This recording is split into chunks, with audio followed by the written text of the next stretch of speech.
একটি শিক্ষণীয় গল্প। আশা করি আপনাদের অনেক ভালো লাগবে। সম্পূর্ণ ভিডিও দেখার অনুরোধ রইল।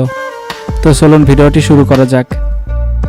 একবার এক রাজা তার 3 মন্ত্রীকে ডেকে বললেন, এই নাও, তোমাদের একটা করে খালি বস্তা দিলাম। তোমাদের কাজ হবে বনে গিয়ে বিভিন্ন ফল কুড়িয়ে এই বস্তা ভরে নিয়ে আসবে। দেখি কে কত তাড়াতাড়ি বস্তা সম্পূর্ণ করে নিয়ে আসতে পারে। 3 জন সেনাপতি চলে গেল জঙ্গলে।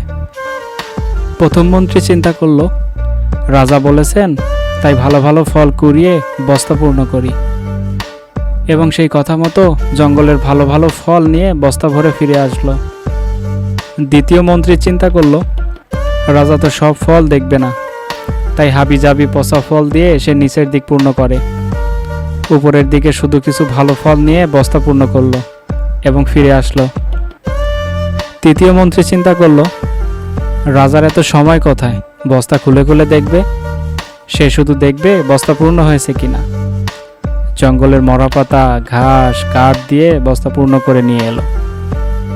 3 মন্ত্রী দরবারে হাজির। রাজা সবার বস্তা পূর্ণ দেখে খুশি হলেন। তিনি বস্তাগুলো খুলেও দেখলেন না। তৃতীয় মন্ত্রী নিজের বুদ্ধির কথা চিন্তা করে নিজেকে বেশ বুদ্ধিমান মনে করতে লাগলো।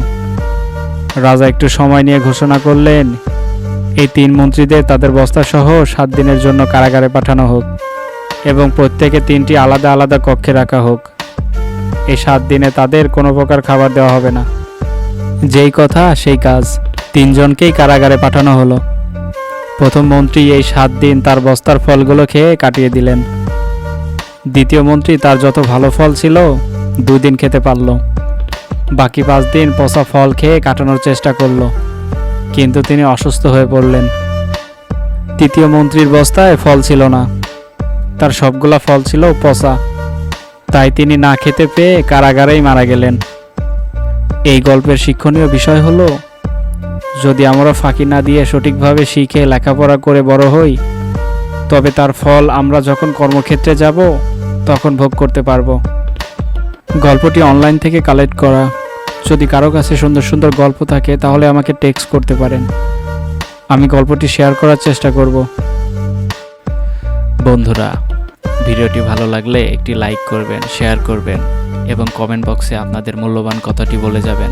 আমি উত্তর দেওয়ার চেষ্টা করব। আগামী ভিডিওতে আবার দেখা হবে। সবাই ভালো থাকবেন। ধন্যবাদ।